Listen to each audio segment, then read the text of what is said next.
Hey hello everyone, good morning and welcome to another vlog. So good morning हो गई थी तो मैं मम्मी के घर पे ही हूँ एक दो दिन से। एंड देन बस मैं लेट उठी थी तो लेट काम किया। एंड उसके बाद मैंने अपने लिए लंच और ब्रेकफास्ट एक साथ ही बनाया। तो मुझे पहले भूख लग रही थी तो फिर मैंने गर्मा गर्म पहले अप्पे खा लिए।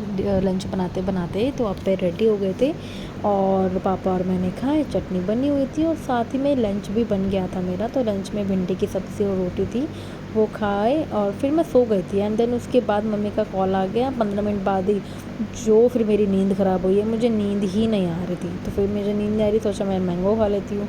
मैंगो भी खा लिया, उसके बाद भी मैं सो गई थी। बट वो उसके बाद भी नींद नहीं आ रही थी। पता इतना परेशान हो गई ना मैं, 1 बजे से लेकर 5 बजे तक मैं उठ ही रही थी। एंड देन फिर मैंने सोचा मैं डिनर ही रेडी कर लेती हूँ। तो उससे पहले फिर मैं नहाने चली गई। एंड देन उसके बाद मैं आई तो फिर मैंने शाम की चाय के साथ ये बैटर थोड़ा सा बचा हुआ था तो उसके मैंने बना लिए थे अप्पे एंड बना ली थी गर्मा गर्म चाय। और वही पापा के साथ फिर मैंने खाए। तो ये ना बड़ा ही इजी है, अगर आप बनाना चाहो तो एक डोसे का बैटर लेकर आओ, उसमें थोड़ा प्याज और अपना जो भी सब्ज़ी डालना चाहते हो वो डाल के छोटी छोटी मिनी इडली बना लो और चाय के साथ इंजॉय करो। और पापा को भी ये बहुत टेस्टी लगी थी। पापा बोल रहे थे ये वो मतलब ओके कर रहे थे कि बहुत टेस्टी है। एंड देन मैंने भी खा लिए। एंड उसके बाद मैं लग गई थी डिनर में। डिनर मैंने चाप बनानी थी तो वो पता एक्सपायर हो गई थी डेट उसकी पैकेट की, तो फिर मैंने नहीं बनाई। उसके बाद मैंने चावल और दाल बना लिए थे।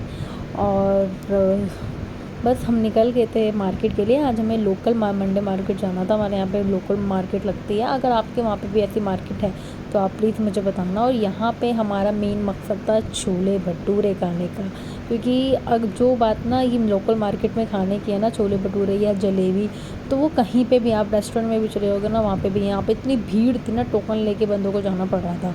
और यहाँ पे 10-10 रुपये 20-20 रुपये की सेल भी होती है, तो मैं वो भी देख रही थी। एंड देन उसके बाद ये हमें 150 के पड़ा था। हमें होम थिएटर छोटा था, मैंने पापा के लिए ले लिया। फिर उसके बाद ली जलेबी पैक करके और ली घर पे। और ये मैं पापा को दे रही थी, मैंने कहा देखो तुम्हारे लिए मम्मी होम थिएटर लेके आए हैं। एंड उसके बाद आ गई थी मम्मी 9:30 बजे। मम्मी आउट ऑफ दिल्ली थी तो ये आ ही गए थे 9:30 बजे। एंड इनसे बस हाय हेलो की मिलने के बाद चले गए थे हम घर पर, क्योंकि भैया ऑफिस जाना होता है सुबह तो ज़्यादा रुक नहीं पाती हूँ मैं। एंड देन बस बाय वगैरह करके निकल गए थे घर के लिए। घर में मतलब जा ही रहे थे तो बारिश भी शुरू हो गई थी, बट होपफुली हम सही से पहुँच गए थे। Thank you for watching, bye bye.